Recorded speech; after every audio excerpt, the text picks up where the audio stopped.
Welcome back, Smeg Heads, and welcome to Smug Mode, a Red Dwarf podcast where we discuss the British cult sci-fi classic comedy Red Dwarf. I'm Ben Gilman, as always. I'm joined by Tom Hill. Hey. Troy Simon. What's up? Hey. Dan Rush. And today we are discussing Series 3, Episode 6, The Last Day. Smug Mode is now engaged. So, the crew receives a message. This episode is about the crew receiving a message from Crichton's manufacturer saying that he must be dismantled within 24 hours, which is when the replacement of a more advanced mechanoid is already on the way to replace him. Lister and Cat and Holly decide to throw a very sad Crichton a leaving party and give him one last night to remember. So, what did you guys think of this episode? It was a decent episode. Definitely right on that, but I liked it. It was alright. It hit me right in the feels, to be honest. That feels. It hit me in the feels. Have you recovered? I don't think I'll ever fully be recovered. Wow, that sounds like a really bad blow. Maybe not from this, but it's. I'm surprised female topless boxing has not become a proper sport. I'm surprised. Late night. You have to wonder about the art of distraction in combat sports. I like that. I mean, I'm surprised Channel 4, they've done naked. Have you seen that naked dating show? I'm surprised they haven't done female topless boxing as a national sport. Yeah, that's the one. I mean, Jesus Christ, who the hell managed to pitch and thought that would be a good idea? Sorry. 2 minutes. I saw clips on a show, and that was enough for me. That's never coming up. Talking about Red Dwarf. I'm getting back to it. So I do like the lead up to the joke because obviously Crichton asked Lister, "What are you watching?" And Lister's like, "It's a king of sports," and then you find out it's female topless boxing. Good start to the episode for me. 'Tis indeed. I do like the bit where Lister says to Crichton, "Oh, you don't have to make me breakfast," and he throws it in the bin and describes it. Does get the breakfast out the bin, and I do notice before Craig Charles eats it, there's a cut. So hopefully, that is a very clean food cream he's licking there. I'm sure it will be. Yeah. Because you see him getting out the bin, and then there is a quick cut. And I think that's the bit where that's obviously been given into by a crew member, hopefully, because otherwise, yikes, I wouldn't lick anything that I found in a bin. Oh boy. Nah. So the sales guy is Robert Llewellyn himself, Crichton. Mm-hmm. Quite handsome. The owner dying with me is a great joke because, Crichton tries to joke with Lister. Oh yeah, you must die with me, and it's quite funny. I got a good laugh out of me. It is.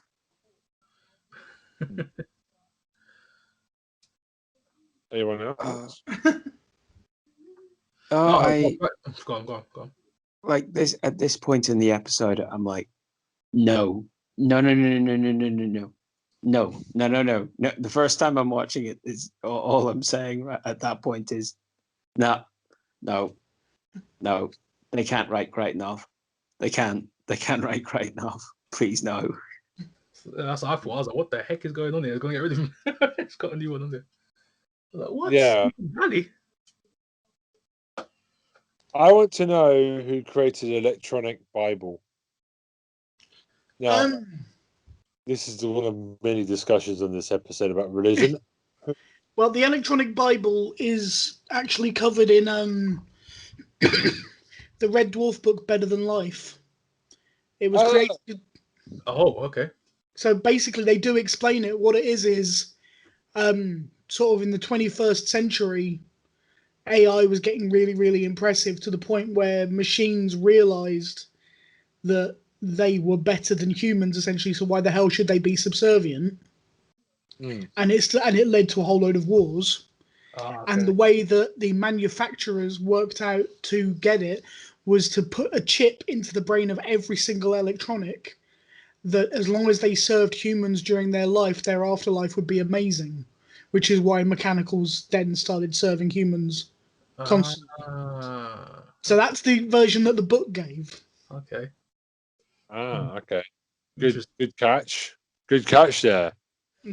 You're welcome. Nicely done, Tom.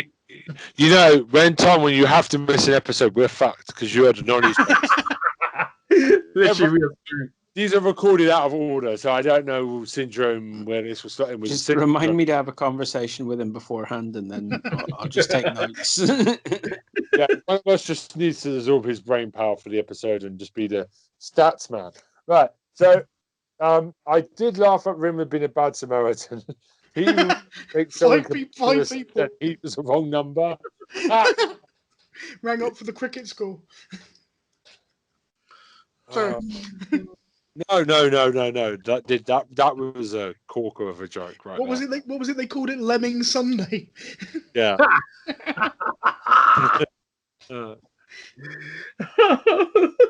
Wait. Before we move on, though, the bit when he was talking to Crichton, when Lister goes, Silicon Valley, you mean stuck in a pat lift with Bridget Nielsen? That made me laugh. I was cracking up. Oh, Silicon Heaven. yes, Silicon Heaven. That's it. Silicon Heaven. That's it. I was cracking up. I was dying. I was like, oh my days. Sounds like Bridget Nielsen. I like the misprint in the real Bible. Oh, what was it? Faith, hop, and charity, and the most important of these is hop. So that's what they did every seventh day. I tell you, Sunday lunchtimes were a nightmare. Fucking weird, man. Hop to church. The British Empire features one Gordon Brittis, also played by Chris Barry, who had a similar experience right down to the wrong number. So they took that joke across to the British Empire. Which Did one? the same sideline joke. That's how good that joke is. Which joke? About the suicide in the British Empire. Yeah. Well, it is a good joke. It's a very good joke. It's very good. And I don't With think the right character, it works perfectly. Yeah, one day we have to do the British Empire. I need to go watch it all, and then The we British need. Empire,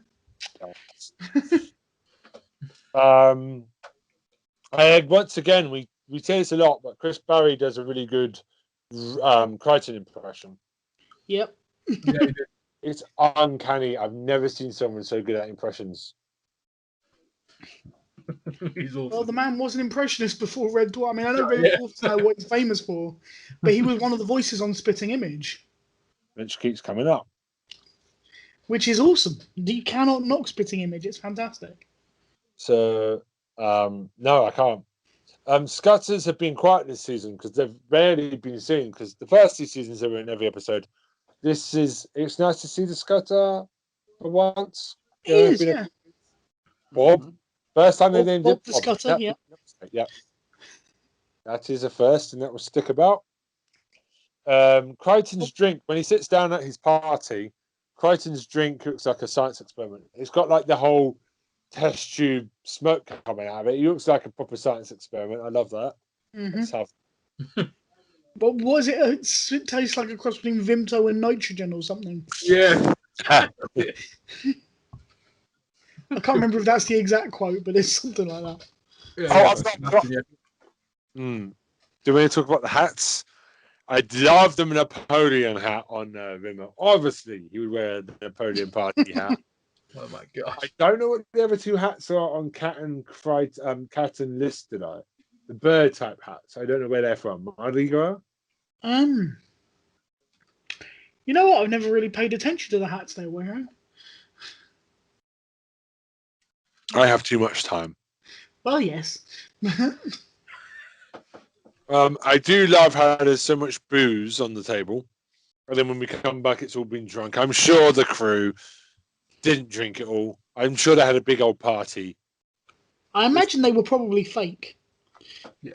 That's usually the way that TV shows do these things. I know they like to party on the Red Dwarf crew when they were younger at this stage. So I like to think that they got a bit and then decided to shoot the same scene afterwards. With it all got, I like to. If you've read Robert Llewellyn's book, you know how much Craig Charles and Denny John Lewis and Chris Barry partied. Oh yeah, they were proper heavy. If you ever hit, even on the making of on the DVDs, they go on about how much they would turn up hungover. Like, I'm sure they partied. It wouldn't surprise me. Yeah, that's even more of a reason why the stuff on the table was probably fake. Good point. Oh yeah, I love the fact the cat gives Crichton his shit earrings that he doesn't want. Yeah, thank you. The ones you didn't want. He was like, yeah. I really hate them. Yeah, we hate it. Yeah. I also love the Marilyn Monroe robot. It does look a bit. It does look quite good because you think it was going to look a bit shitty. It's not badly made. I'm trying to figure out how they get someone in there. I was looking for the bit. You know, someone's in there. I'm just trying to figure out how they got in there because it looked quite well decent. Actually, it was quite surprising. The way it just went through the wall was cracking me up. Yeah. Mind your Family Guy for some reason. Just went through the wall. Me too. Yeah. It just ran through the wall out of nowhere. Oh god! One thing I do love about this episode is when you get the video of the Hudson 10, and it shows you how it can cook things faster, how it's smarter, how it's stronger. And the description of stronger is it taking a brick, putting it out of sight. You hear the sound of it unzipping, and it breaking the brick with its knob, basically. I was just like, that was completely unnecessary, but quite amusing. Yeah. Oh yeah, we come back. So this is okay. So there's a lot that happens in the scene at the table because, Lister says doesn't know who his mother is, and that's another thing that we said last week. Eventually, we find out who Lister's parents are. Yeah, and it's so funny knowing in hindsight now what we know now. How fucked that it's going to be really funny to get to that point where how we get there. That made me laugh. We find out Lister pissed. No, he threw up from the Eiffel Tower. That was Lister, yeah. Landed on Montmartre, which is 5 miles away. I remember one time we went on a school trip and my friend pissed off the top of the Eiffel Tower and got arrested. Oh my god! Good. Yeah, he pissed off the top of the Eiffel Tower and just sprayed it everywhere. He got arrested. He was 13. It was quite funny. We find out Rimmer's Uncle Frank wanted to fuck his mother because Uncle Frank's excuse is he came into Rimmer's bedroom. I don't believe that. Looking for his mother. I don't believe this. I think Uncle Frank is a paedophile or a child molester. No, I don't think so. I think the running joke is that Rimmer's mum was a total and utter slag. It comes up again and again and again that his mum was sleeping around. His mum, because everybody has. Yeah, have mine. Yeah. Yeah. But that's what I like. You always get a lot of history in just they're doing a lot of sitting down. There's not a lot of movement in this episode. But what I like is that's the thing about Red Dwarf that I always like. They're always doing character building. Yeah, I mean, they're always putting the background details, and it's always funny and interesting to see what they're coming up with. Yeah, they're great like that. So the characters fresh, keep the characters fresh and keep it going. I do like the set that they made for the party. They put a whole new set together. It was pretty swish. I'm pretty impressed by it. There is one plot hole though. Go on. Have you seen where the plot hole is? Would you like to guess where it is before I say it? Well, there's a couple of plot holes that I can see. All right, then, Tom, take it.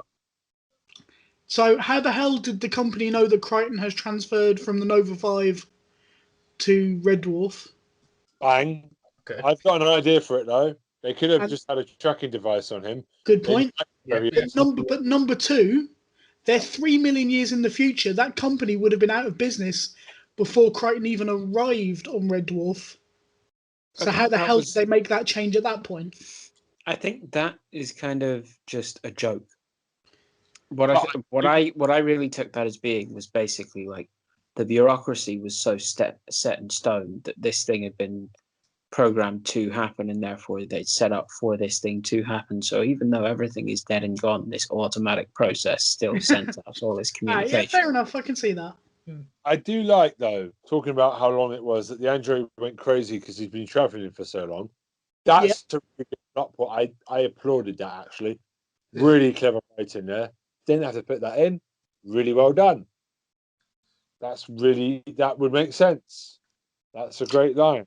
I like the fact that they give the android like Terminator vision. Yeah. And he can also He was bricks happy. with his penis, apparently, because the instruction video, he clearly unzips something and breaks with something. Robo dick. Right, that got a laugh. That was a really good, well done. I do like how Crichton says a damage report after a night of drinking. You know what?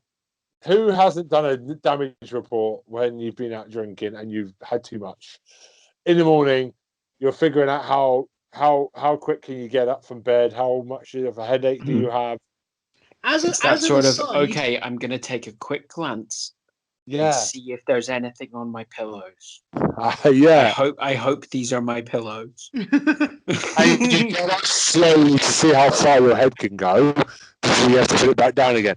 Damage report. That's what I'm calling it from now on. I love that. That is fantastic writing. As a brief aside, the Git with the Irish accent on this recording once convinced me, with the goading of an equal friend of ours, that I had slept for a full day and a half after a night out on the drink. I got up the next morning and they tried to convince me for nearly the whole day that an entire day had passed.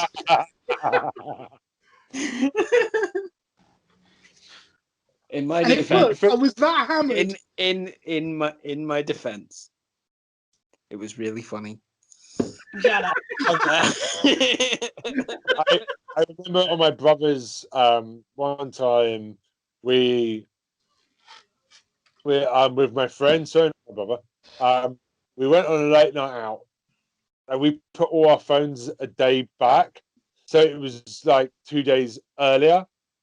And we phones back, the alarm, everything, the calendar, and because his was the calendar in my friend's house was a razor, so it's like you could wipe it. So, say for example, it was the 24th, morning of the 25th. We pretended it was the 23rd, and we fucked with him so badly because we all set our phones back a day. Bloody hell! Yeah, that was a good joke. He thought he was losing his mind. And we all bought a change of clothes, so he completely didn't know what was going on.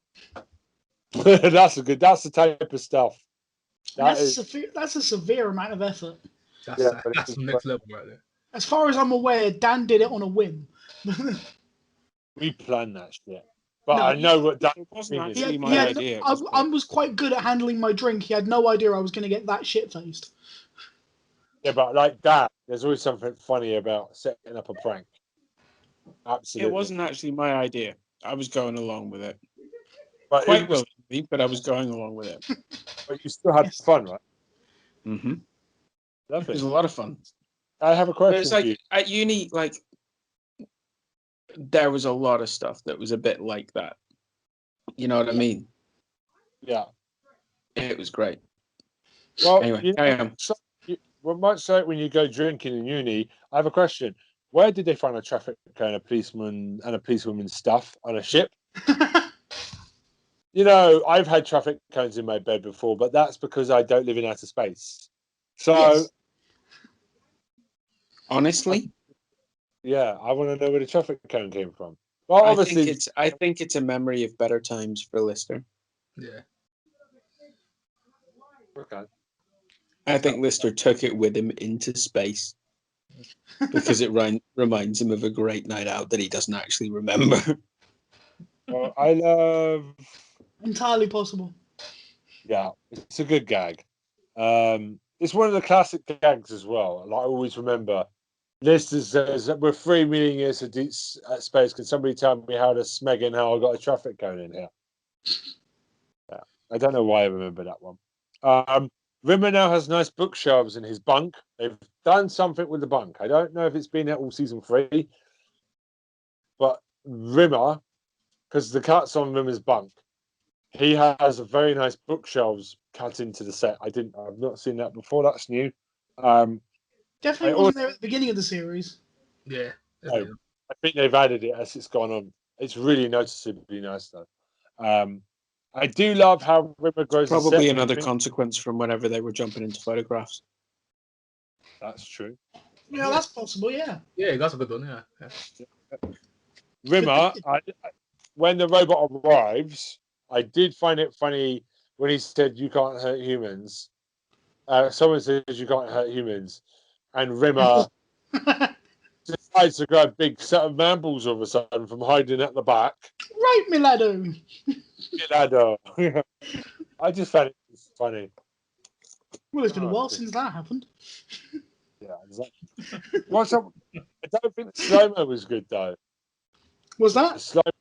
The slow-mo when the robot goes to fire was it was a bit cheap. Yeah. It was a bit weird. You could have done that without slow-mo. I don't know what they were doing. Once again, I think it was the Terminator thing. Yeah. Make it look cinematic. They were probably taking the piss out of something that we don't recognize. Probably.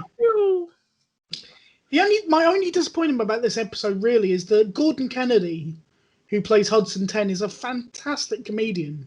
You don't get anywhere near as much fun as you could have with him. But yeah, it's just the actor they got to play it happens to be a fantastic comic performer, and so it's sad that he only got like 2 minutes on. Still, it's a nice cameo. It is a nice cameo, but he is funny. Yeah, but he's quality. Okay. I was going to say this for me is probably the weakest episode of the whole series. Yeah. I don't dislike it, and it has publicly been voted the weakest episode of season 3. It's a strong season. But the weird thing for me is the first 3 episodes of this season, all 3 of us were going, "These are amazing." Yeah. And the second 3, all of us have gone, "Yeah, they're good." It's weird. The first 3 were of a it's level like something that dropped off. Yeah. Well, that's the thing, because they're not actually filmed in order. You just don't know. That's the thing. You don't know what order they were originally filmed in. Yeah. It doesn't normally matter though, because it's not a drama, so it doesn't matter what order they do the things in. No, but I mean, talking about the level of comedy. I wasn't really talking about the filming, because I've never thought that the weaknesses, whenever it has been weaker, have been from the side of how it gets filmed, the character performances, all of that. All of that has this something there is quintessentially Red Dwarf, and it doesn't really leave very often. Throughout the entirety of everything they've ever done, it doesn't really leave very often. Things change, they update stuff gets different as they go along, but there is something there. The thing that really does change is the writing. Yeah, absolutely. Yeah. I did find the Silicon Heaven thing as a clever way out of making. Just kind of defeated him by just saying there is no Silicon Heaven, and his whole belief system comes undone. I did enjoy that. It was a clever way to wrap up the episode, I think. I really appreciated it. That is going to lead to a slight continuity error later on, though. Where? Okay. Well, in fact, at the beginning of the next series. Oh. Because the beginning of the next series starts with the fact that Crichton cannot lie. Okay. Yeah. Because it's the whole thing with, I know we're going to do this another day, but it's Lister holding up a banana and saying, "What is it?" And trying to say it's an orange when actually it's a banana. But so the whole premise that Crichton lied kind of falls down immediately, because one of the running jokes of other series is that Crichton really can't lie. So, I mean, it's a really minor thing, and the way you could probably argue it is maybe he can lie to another mechanoid, would be the way you get round it, but I don't know. It's just, yeah. It's a small thing, and it's not a deal breaker by any stretch of the imagination. Yeah. Well, that's it. I thought it was okay, Troy. Yeah. It was a good episode. Solid, but nothing to write home about. You know what I'm talking about? You know what I mean? Okay. Out of interest, what order would you put the episodes of this series in? Like all 6 of them? Ooh. Well, in terms of that best This to may be worst, a conversation for another day. I'm intrigued. or best to worst. No. Let's do it now. Who's ready to go? I'm not. So I think we should do that. No. Let's do it and just round off everything. Just everyone go and search up the list of I'm episodes. looking at it. now. I'm looking at it now. Yeah, I've got the list. Ooh. Let's see. I got my favorite, but let's see the rest. Well, I can tell you mine. Okay, go then. Go on. From worst to best. Yeah. Last Day, Time Slides, Body Swap, Backwards, Marooned, Polymorph. Ooh. So what's your least? Polymorph's my favourite. Oh, your favorite. Oh, so battles from least to worst. Last Day is my least favourite. The best. Okay. Okay, I'll try and go next then. So my least favorite is Time Slides, episode 5. Yeah. My second least favorite is Backwards, episode 1. Wow. Then Last Day, and the reason for that being higher up in the list is because it did really hit me in the feels the first time I watched it. It holds a special place for me on that. I recognize it'll be an anomaly. That's fine. Then we have. So I've done Time Slides. I've done Last Day and Backwards. Last Day and Backwards. Then Body Swap. Then Marooned. Then Polymorph. Mine is Time Slides, Last Day, Body Swap, in that order. We put Backwards third, Maroon second, and Polymorph first. Yep, same as me. Well, with the exception of Last Day and Time Slides. Yeah. Ooh. Last Day, last for me. Time Slides. Body Swap.